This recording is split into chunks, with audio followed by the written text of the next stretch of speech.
transpiring today. In fact, we will start things off with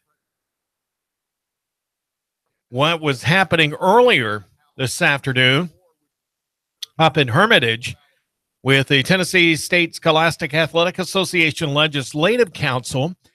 They met in Hermitage and voted not to move softball from the spring semester to the fall semester. And, of course, they had election of officers. Dan Black was elected to continue to serve as president of the Legislative Council. Mike Reynolds was elected to continue to serve as vice president of the Legislative Council. But the big thing was the proposal that was submitted by Columbia Central High School to move the sport of girls softball to the fall semester was denied. And, wasn't a whole lot of discussion about it. However, there were other votes that were taken. It was kind of an active meeting, to say the least. They denied a proposal on transfer student definition of the TSSAA bylaws that would have amended the current rule regarding the eligibility of a student that transfers from one school to another without a change of address as it pertains to a student's participation on a co-op team. They voted to table a proposed change to the membership of the bylaws until the March meeting. That would, for tournament competition, there would be two categories. Division I shall be schools whose student athletes do not receive need-based financial aid. Division II shall be those independent schools whose student athletes may be the recipients of need-based financial aid. Any independent school with a financial assistance program involving tuition-paying student athletes and or their immediate family must be classified as a Division II school. That would be like Notre Dame, Baylor, schools like that, are academies or Catholic-run schools, that sort of thing. It was submitted by Jackson Christian School. So they're tabling that. They've also tabled a proposed addition on unsportsmanlike conduct until March, and they've asked the staff to rewrite it and send it to member schools for their review. And what the proposed addition to Article 3, Section 10, if a fan is ejected from an athletic contest, the school will be given a choice of removing the fan for a minimum of the next two contests or fine $500 and face further disciplinary action. If a fan is ejected from an athletic contest and the fan is a relative of a student athlete participating in the contest, the school will be given a choice of removing the student athlete and the fan for a minimum of the next two contests or fined $500 and face further disciplinary action. So, interesting, to say the least. I know when I've been involved in officiating sporting events, I've only ever, ejected one person that I can remember in all the years that I've officiated, and that includes wrestling, baseball, softball, track and field. Yeah, I think that's about it. Very rarely you have an instance like that, but needless to say, there are incidences that do come up where parents or fans of a particular team really are just overwhelming, to say the least. And, sometimes they cause a disturbance. And once the game starts, it's up to the official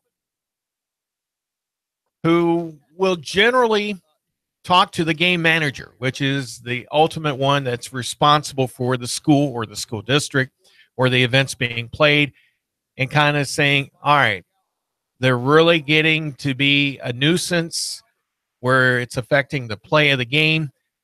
Talk to the individual, see if they would quiet down, and, usually that serves as a warning, because you really don't want to eject someone, from the stands. It really is not necessary at all.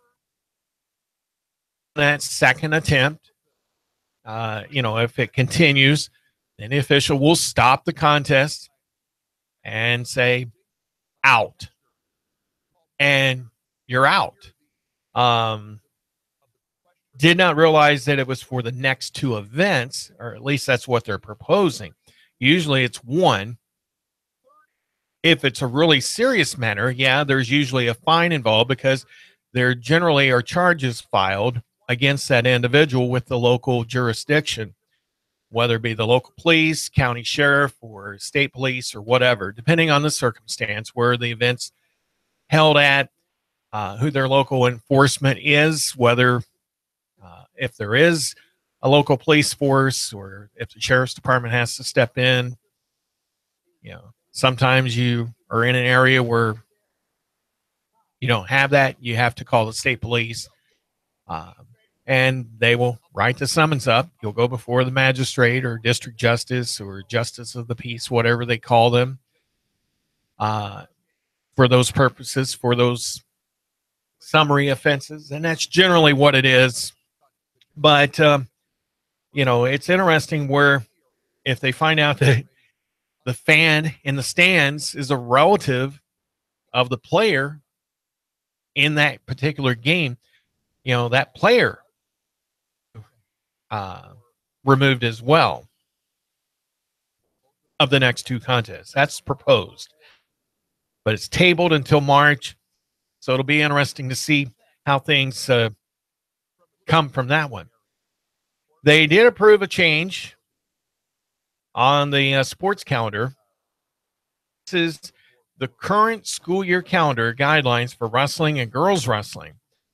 The amendment seeks to change the maximum number of regular season contests from 18 dates to 22 dates. That would put it more in line with basketball, because basketball generally has 24 dates on the schedule. So they're trying to keep it to where, wrestling and basketball all kind of coincide with completion dates. There would not be a change to the second part of the guideline that states an individual shall wrestle no more than 55 matches, excluding forfeits in the regular season.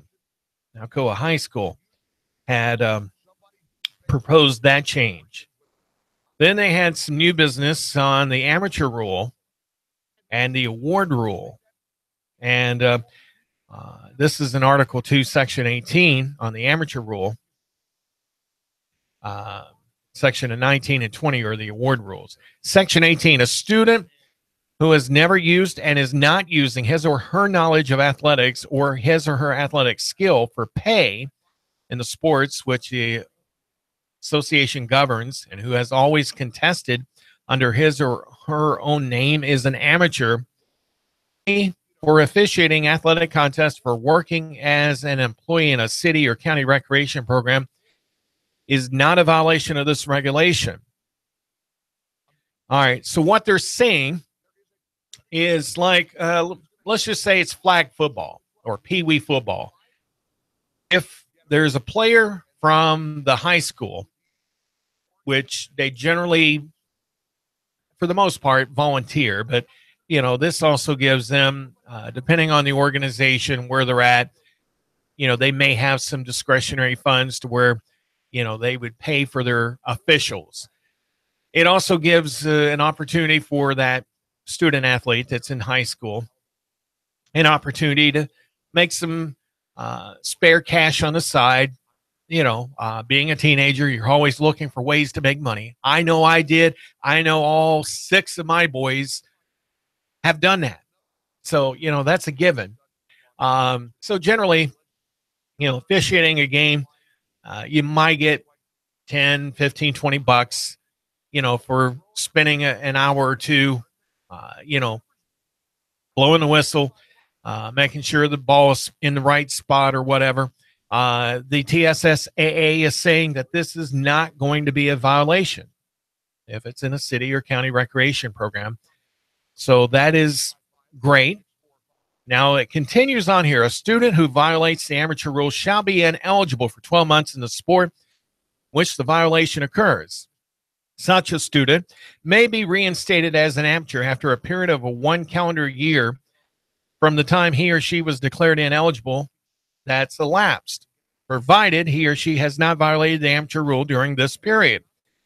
Bowling, golf, and tennis students will abide by the United States Bowling Council, or Bowling Congress rather, United States Golf Association, and the United States Tennis Association regulations in accepting pay, items of commercial value, and awards. So, you still have to be cognizant and, careful in what they do as far as taking items and stuff.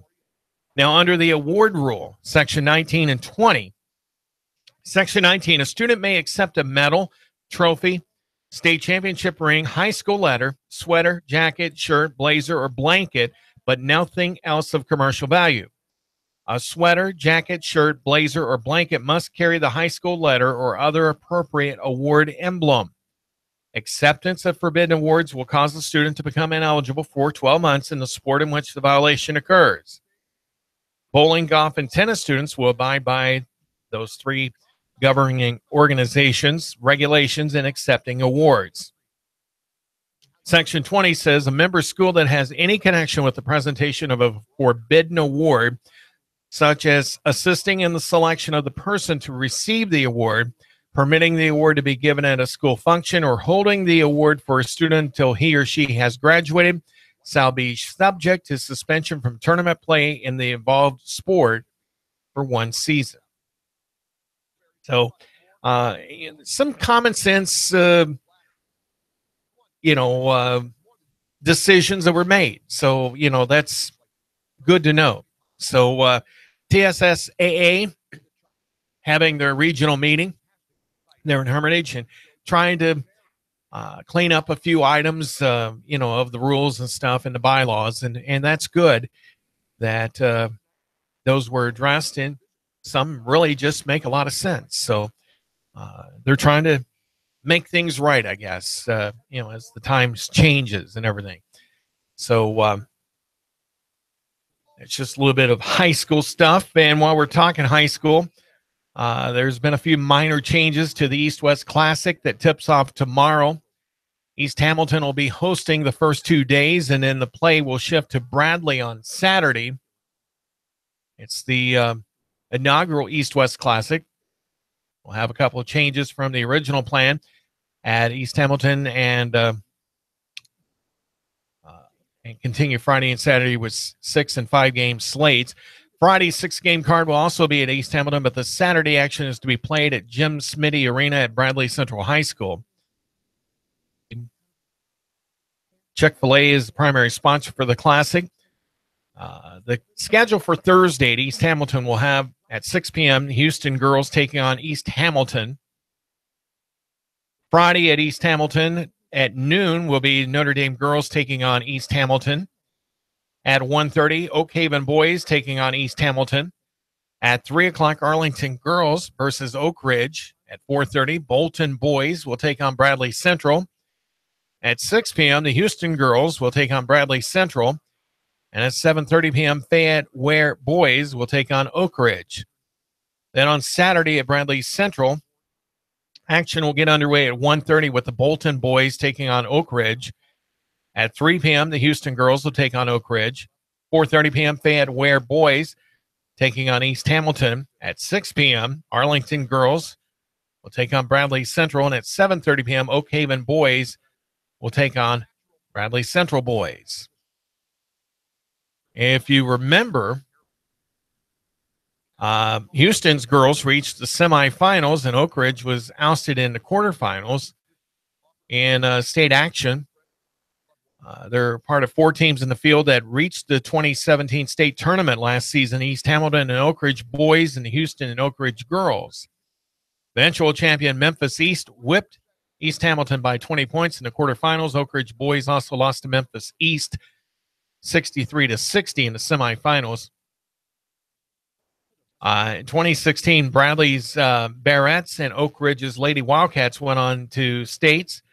met in the semifinals, and Oak Ridge won that game before losing to Riverdale in the title game. Fayette Ware boys lost to eventual state champion Fulton in the semifinals. Now, because of some of the changes, the Fayette Ware girls dropped out of the competition just 3 days ago. And so they had to make a few adjustments into the schedule and everything. Notre Dame, if I'm not mistaken, yeah, they were able to step in to fill some of the void in that. And so at noon on Friday, Notre Dame girls will be in action against East Hamilton in that contest there. So that will kick off the play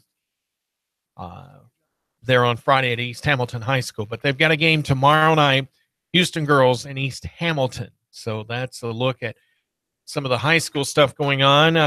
Let's see here. I've got a few others, I believe. Oh, okay. Here we go. Baylor Swim Club will send 10 athletes off to the 2017 USA Swimming Speedo Winter Junior Championship East competition that got underway today, and it'll go on through this Saturday at the Allen Jones Intercollegiate Aquatic Center in Knoxville. It's one of the top swimming competitions in the country on an annual basis for swimmers 18 years old and under. There are over 800 swimmers in the meet, representing over 150 clubs from all over the eastern half of the country. Baylor Swim Club will be sending to this high-level meet Zach Althoff, Trey Freeman, Joel Gordon, Jack Kirby, Peter Corletto, Jamie Metcham, Addison Smith, L.A. Waldrop, Louis Sebastian Weeks, and Dallas Woods. So we want to congratulate those young people, and hopefully will represent Baylor Swim Club and the Chattanooga area very well at that competition that is getting underway today and going on through this Saturday. USCA, the United Soccer Coaches Association, named Baylor junior Avery Davis to the high school girls All-South region team for the fall 2017 season. It's considered one step below All-American status, and it only goes to 25 high school players in the South and only one from the greater Chattanooga area. Earlier this fall, Tennessee High School Soccer Coaches Association named Davis the most valuable player on the all-region team and tapped her for all-state honors as well. Davis scored 13 goals and assisted on 11 others this season, leading the undefeated Baylor squad to the state championship. So great job there for Avery Davis. She's only a junior, so she's still got an opportunity to continue on getting more honors through her high school career. Sports Talk with Sam Jordan continues here on Nooga Radio 92.7 and 95.3 FM HD4. 423-800-8949 is the phone number to call if you've got a question or a comment. We always encourage you to check in with us and talk about, whatever's on your mind. High school, college basketball underway. We've been talking a little bit of, I shouldn't say a little. We've been talking a lot about football as the season's trying to wrap up.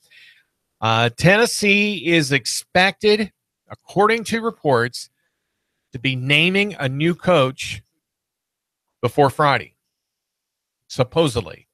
They had interviews on Monday, and they've been having interviews yesterday in New York with some candidates, and had some more interviews as well today, second interviews today. So with that being said, maybe the Vols will finally get it together, and maybe they can try to get back some of these decommitted athletes. They've lost quite a few because of what's been going on. They lost another crucial commitment for the class of 2019 yesterday with wide receiver Cameron Wynn from Notre Dame High School here in Chattanooga. He's considered a four-star prospect and ranks as the number 18 prospect in all of Tennessee. Wynn has prospective offers from Ole Miss and Vanderbilt yet. The Vols only have one commitment for the class of 2019 in Corey Couch. So they're trying to hold on to the remaining 15 recruits that they've got for the 2018 class. So, it's a tough time out there.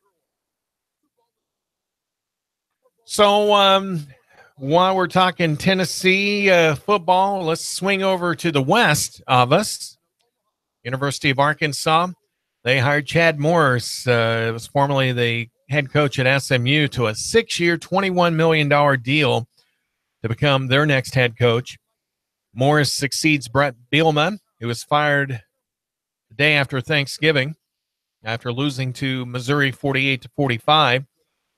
Morris became the top candidate after Mike Norvell signed a contract extension to stay at Memphis. Hiring came late yesterday afternoon from new athletic director Hunter Yurachek, who was hired just a few days ago from Houston. Morris was 14 and 22 at SMU. His offensive scoring is one of the best in the country, taking SMU from 71st to 8th in the country this season alone, scoring an average of 40 points per game. Now, reports have Clemson defensive coordinator Brent Venables heading to Fayetteville to head up the defense. Both Morris and Venables coached together as assistants at Clemson. So it will be interesting to see if Venables doesn't want to take a head coaching job. He's actually been a name tossed into the hat for the Tennessee job. But it is quite possible that Arkansas could start to rise up in the ranks in the SEC West, which is a very heavily competitive division in the SEC. Not saying that Tennessee is going to be a slouch in anytime soon. All right, we told you about SMU losing Chad Morris. They've named associate head coach and running backs coach Jeff Traylor as their interim head coach. Now, this coaching carousel has had its ups and downs. This one's kind of a downer.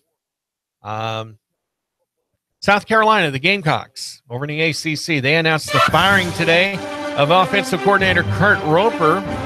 We'll tell you more about that and a little bit more on college football. We've got a lot more to talk about as well, and we'll do that when we come back. You're listening to Sports Talk with Sam Jordan on Nooga Radio 92.7 FM, 95.3 FM HD4. Call us at 423-800-8949.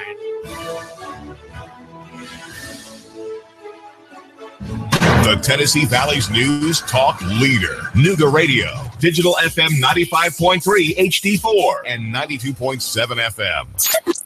3, 2, 1. Chattanooga Radio. Digital FM 95.3 HD4. 92.7 FM's news now. Louisian Lowry entered the courtroom yesterday. He's accused of killing a 3-year-old girl, but he says she fell down the stairs of the Econo Lodge on Bonnie Oaks Drive and Lee Highway. Prosecutor Lance Pope told a criminal court jury that Mr. Lowry made up the story to cover for his own attack. A doctor at Park Ridge who treated the child also saying her injuries not consistent with someone who fell. There were surveillance cameras at the Econo Lodge where the girl is said to have fallen, but none of them were pointed at the staircase where it's said to have happened. Donovan Upton was arrested accused of burglary. A woman says her home was broken into and credit cards, electronics, and money were stolen from inside. Her credit card was later found to have been used at a motel nearby. Donovan Michael Upton, accused of using that credit card to rent a motel room, is also accused of possession of methamphetamine. Sean Hannity, weekdays 3 to 6. Russell Stroud, Nooga Radio News, now. Expect increasing clouds and milder weather out there through your nighttime. Could see a late shower or two, lows into the lower 50s. Now for your Tuesday, becoming breezy with showers and thundershowers marching in from the west. Highs 60 to 62. Breezy much cooler for the midweek. Highs closer to 50. Experience the magic of the holidays with Rock City's Enchanted Garden of Lights. Create your one-of-a-kind adventure with dazzling views and almost a million colorful lights. Visit CRockCity.com for all of the magical details. And I'm Swargene 12 Chief Meteorologist Patrick Cole. Traffic, news, and information. Nooga Radio. Digital FM 95.3 HD4 and 92.7 FM. Hi, this is Sonia with the Mountain Oaks Weddings, Events, and Tea Room in Ottawa, located in the former James County Courthouse. Go back in style when you're planning your next event. Mountain Oaks is a full-service wedding venue and catering facility. No fuss, no mess, no cleanup when you schedule your next special event with Mountain Oaks. Leave the planning and the work to the experts, but take all the credit for your wonderful event. Call me, Sonia, at Mountain Oaks today at 423-238-9333 and leave the work to us. 423-238-9333 or stop by our location on Church Street in Ottawa. Pulse Centers of Chattanooga offers non-medical solutions to your body's problems using a state-of-the-art technology called pulsed electromagnetic fields, PEMF for short. We help fuel the body's natural healing response. If you're tired of taking harmful, addictive drugs that only dull your pain and cause awful side effects, the knowledgeable, friendly staff at Pulse Centers can help you end that cycle. Call to schedule a free whole body assessment at 423-771-7755. That's 423-771-7755. An automated nuclear missile defense system has suddenly entered into launch mode, and you are the only one who can stop it. Escape Experience Chattanooga. Your team has just been infected with a deadly virus. Your only hope? There, in an abandoned farmhouse. Escape Experience Chattanooga. Handcuffed in a maximum security prison, you have an hour to flee. Escape Experience Chattanooga. These escape scenarios and more at Chattanooga's best escape room game and team building platform. Call now. Slots are limited. Register online at escapeexperience.com/Chattanooga. Escape Experience Chattanooga. The Tennessee Valley's news talk leader, Nooga Radio, digital FM 95.3 HD4 and 92.7 FM.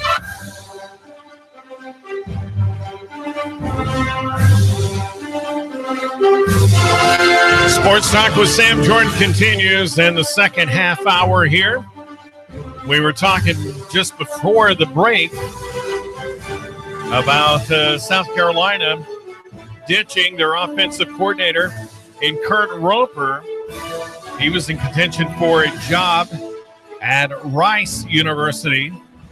And I guess since he took consideration into it, they took offense and ended up canning him. So he won't even get to participate in the Gamecocks bowl game in the Outback Bowl on January 1st against Michigan. Got our first caller here this evening. Good evening, and what is your question or comment? What do you think so far of the Predators' impressive run here to start the season? I think the Preds, have continued on from their Stanley Cup run from last year and haven't really lost a step or two. I think they're really doing a good job. I don't know whether we'll see Pittsburgh and Nashville in the Stanley Cups this year. I think Nashville will definitely be one of those teams, and I'm not trying to sound like a homer here, but I think the Preds have got a lot more initiative and desire to take it to that next level and actually get a Stanley Cup championship in Tennessee. What do you think, caller? I think that would be awesome. Do you think it's possible? Do you think the Preds are going to have to go out and find somebody else to add to the mix? I believe that they can sustain their success as long as they stay healthy and stick to the game plan that's been working for them. And, just that a lot of people don't know, they're not even at full strength. They have a couple guys out. So they haven't even got to their full potential with a healthy roster. So when do you think that the Preds will be back up to full strength? Where do you see that happening? After the holiday break or what? It looks to be, I think they'll be in mid-January. They'll be back to where they need to be. And I think that they'll continue to click on this recent 4-game homestand. The only struggle that they had was maintaining a lead and keeping it, but they showed their resolve and was able to come away with a very nice homestand here this past week. Now, who do you think is the Preds' biggest nemesis so far this season, Air Caller? Really, the conference hasn't presented too much of a challenge. They do stand their normal rivalry games with Chicago, St. Louis, Anaheim, was an awesome challenge at home. It's kind of gave the team. Anaheim has been kind of the measuring stick of the Western Conference because they bring a tough physical battle to every game they play in, which sometimes plays to their demise. But I think the biggest challenge stands if they were to make the Stanley Cup playoffs and get to the final. You got some strong teams in the East that present unique challenges, and I believe that the West, though, will always give us a challenge, and it always does. I think you'll see a strong St. Louis team. And you can't forget about the brand new Vegas Golden Knights. They're popping out of nowhere, and they're surging, and they haven't stopped. And they're not even healthy as well. So my prediction, I believe the two top teams in the West here are going to be Vegas and Nashville.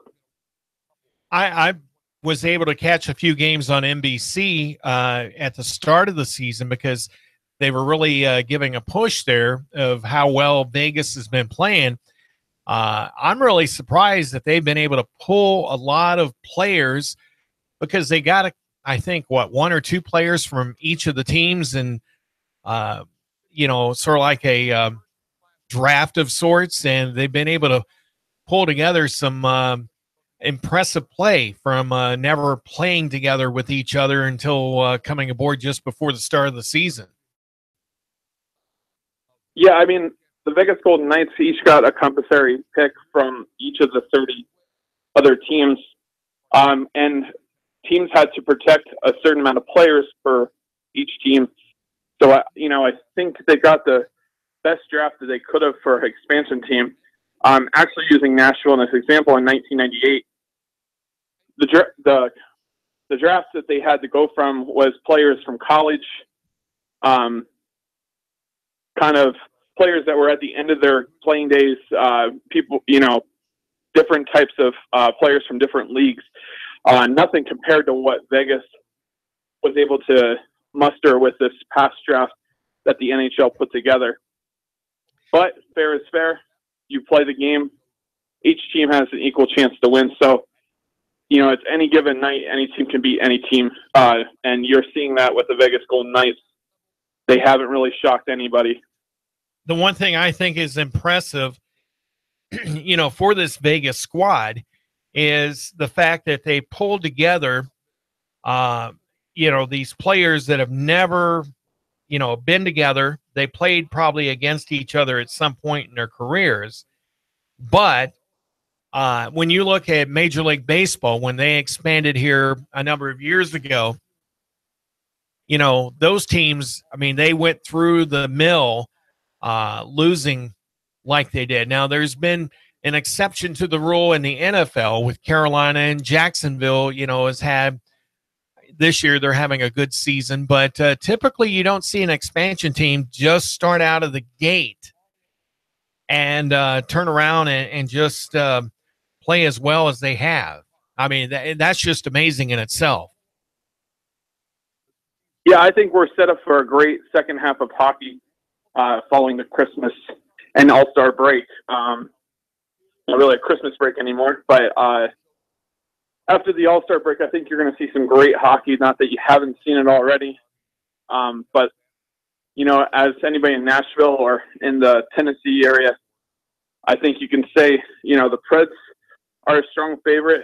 And you got several teams that will, I think, be up to the challenge. And you always have those wild card teams that just come in and surprise you. I'm sure a lot of people know the Predators came in as a 16th seed.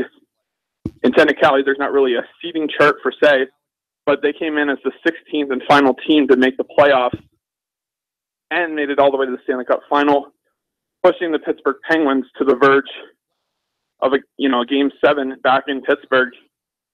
As a team that almost left 10 years ago this year, that's some great strides, and it all goes credit back to the Preds organization and general manager David Poyle being a pure genius. Well, it's great to have you calling in, caller. Check back. Let us know what's going on with your take on hockey here. as the Predators continue their season. So, all right. We'll talk to you again soon. Have a great night. Thank you. All right. So if you've got a comment or a question, you can always give us a call here at 423-800-8949. We'll talk whatever may be on your mind as far as with hockey or football or, basketball, whatever. You're encouraged to call in 423-800-8949 here on Sports Talk with Sam Jordan on Nooga Radio 92.7 FM and, of course, 95.3 FM HD4. So if you're trying to catch us on Facebook, we're having a few technical issues. Don't know what's causing those issues, but, we're trying to make sure that we are a multimedia platform for all the different things out there. Now, getting back to what we were talking about prior to the caller, and we don't apologize for having calls, that's for sure. Pardon me for that.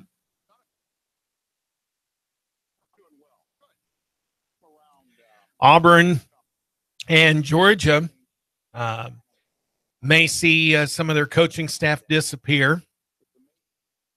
Auburn defensive coordinator Kevin Steele, Georgia defensive coordinator Mel Tucker have had second interviews with Tennessee Vols representatives. Alabama defensive coordinator Jeremy Pruitt had his second interview today with the Vols. And USC offensive coordinator T. Martin is looking like he's going to become the next offensive coordinator at Tennessee, maybe making that lateral move over from USC Trojans and coming back home. But things are still up in the air. I think what Philip Fulmer is looking at doing is finding that head coach, but also trying to help in the process because a lot of coaches are moving around like they are right now. And, they have not been able to find the talent that's needed possibly for the other key positions on, a football staff. I think we got Facebook Live now back in order. So call us up, or if you want to tune in on YouTube, you may do so as well. Now, while we're talking about Tennessee, Mocs basketball, they're first in the SEC. Yes, Tennessee is first in the SEC, but it's in basketball, all right? They've got a 6-1 record. They have beat number 18 Purdue earlier in the season, 78-75 in OT, but they lost like a game or so later to number 5 Villanova, 85-76, and they beat Georgia Tech on Sunday, 77-70, and they're going to be taking on Lipscomb this Saturday. Lady Vols, they're also in first place. Now they're tied with Mississippi State. Apologize about that, folks.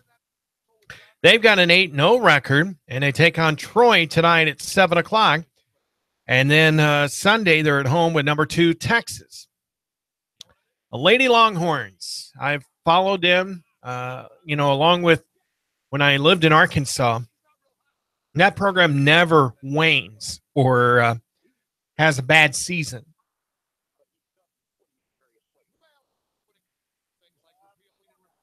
So, success continues on, but the Lady Vols, I think at some point in the near future, could be making or cracking that top 25. Or at least they should. Now, their successful Tennessee program includes UTC Mocs, Lady Mocs, that is. And we're hoping that we'll be able to talk with head coach here in the very near future about how successful they've been this season.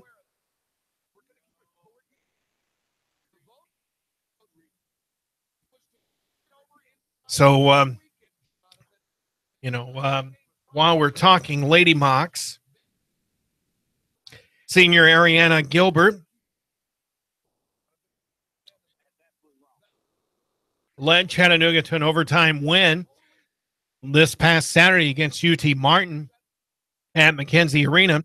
And for the effort, she was named the College Sports Madness Southern Conference Player of the Week, scoring a season-high 25 points against the Skyhawks, missing her career best by just 1 point.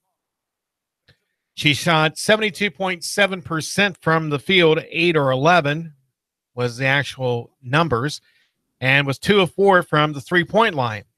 She made all 7 attempts from the charity stripe and has made 17 straight this season, all coming in the last 3 games alone.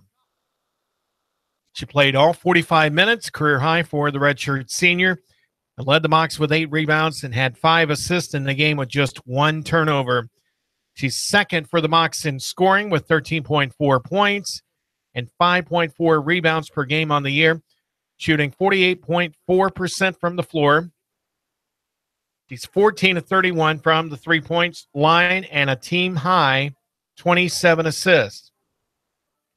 Lady Mocs will be back in action Sunday against Virginia Tech. They'll be hosting that at McKenzie Arena in the second game of a doubleheader with the men's team, who will host UNC Charlotte at 1 o'clock at the Roundhouse. Tickets are available at McKenzie Arena box office and online at gomocs.com. Now, the men's team, McKinley London posted career highs with 25 points and 18 rebounds, but the Mocs fell short 70-66 at Marshall. They're in Huntington, West Virginia last night. The loss spoiled a strong individual and team effort. London was joined in double figures by Nat Dixon with 13 and Mikhail Foreman with 10. C.J. Burks had 23 points and John Elmore 22 for the Thundering Herd. It basically came down to the final possession with Marshall's Ashton Perova traveled to give the ball to the Mocs with less than 23 seconds to go and a 67-66 deficit. Working out front, Rodney Chapman made a break for the basket. His layup attempt was blocked and rebounded by Elmore, who was fouled with 7.7 seconds left. So Elmore made the first and missed the second. London collected the rebound and started up court. And a half-court shot was off the mark and boarded by Jansen Williams, who made 2 free throws with 0.8 seconds left on the clock for the final score. So UT Mocs men's team losing a close one there. Chattanooga drops to 4-5 on the year. Marshall goes to 6-3. Chattanooga leads the all-time series 29-20, but trail when they play in Huntington with a 9-13 record. The loss snaps a 5-game winning streak for the Mocs. And let's see here. The Mocs, as we said, taking on UNC Charlotte at 1 o'clock at the Roundhouse in downtown. So if you get a chance, go out and get some great basketball action to watch, and you can find it right here in your own backyard. College basketball action at its finest.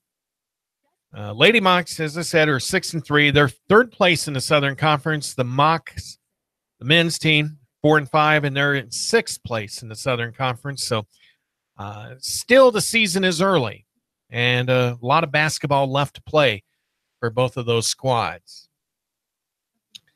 All right. Lee men, they fall to Freed Hardeman. They had a big lead in the first half, and it fell apart in the second half, losing 67-66 Tuesday evening at Walker Arena. The Lady Flames go to 7-2. They scored 28 first period points, their highest tally in any period this season, and held Stillman to a 3-6 record to 8 to lead by 20. They outscored them 17-9 in the second period to head into the halftime break with a 45-17 lead. And just posted a 81-41 throttling of Stillman College in a non-conference battle there at Paul Dana Walker Arena. The men's team falls to 6-2 on the year, and they'll have a break for finals before getting back to work next Tuesday, as Lane College will go to Walker Arena for an 8 p.m. tip. So congratulations to the women's team. Men's team, well, they'll get back on course here after the break. SEC awards were announced. Georgia and Auburn got 6 of the 7 individual awards. Kerryon Johnson from Auburn was named SEC Offensive Player of the Year. Georgia's Raquan Smith was named Defensive Player of the Year. Auburn's Daniel Carlson was voted Special Teams Player of the Year for the second straight year. Georgia's Jake Fromm was voted SEC Freshman of the Year. And you know what? In all honesty, I think he truly deserves it. He really did an outstanding job for the Bulldogs.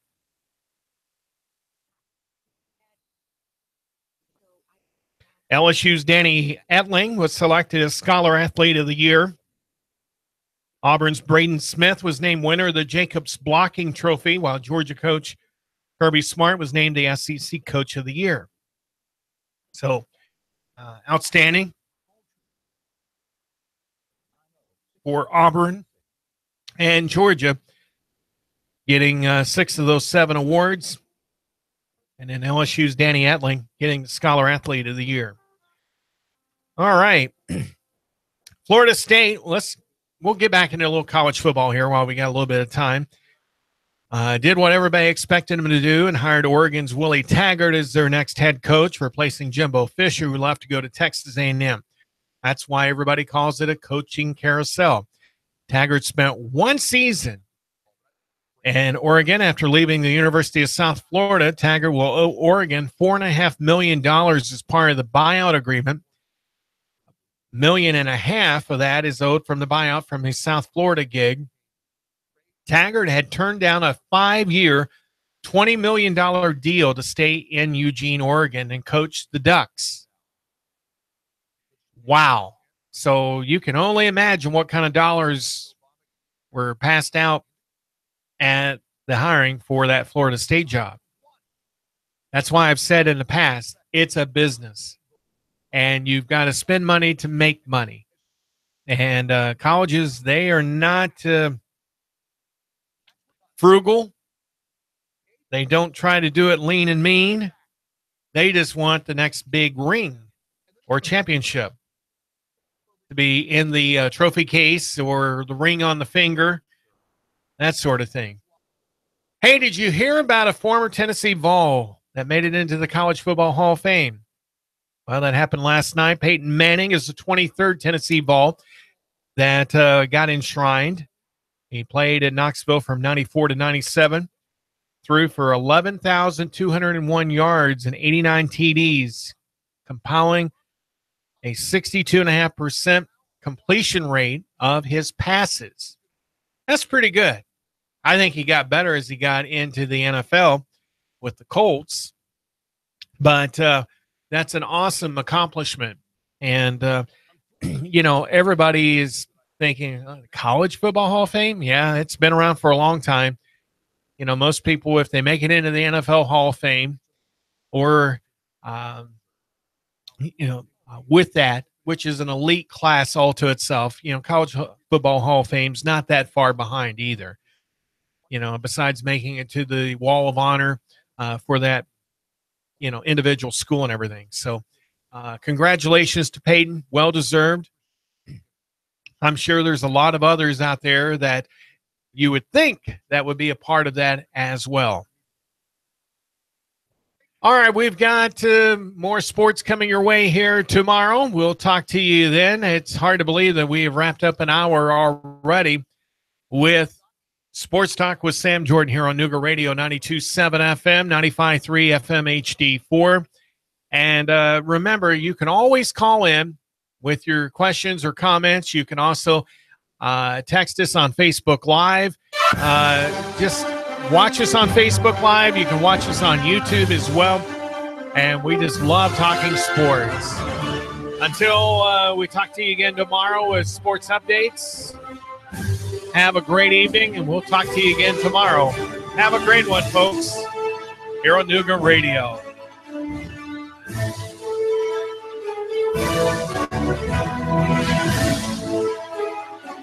.95.3 HD4, 92.7 FM. 3, 2, 1. Chattanooga Radio, Digital FM 95.3 HD4, 92.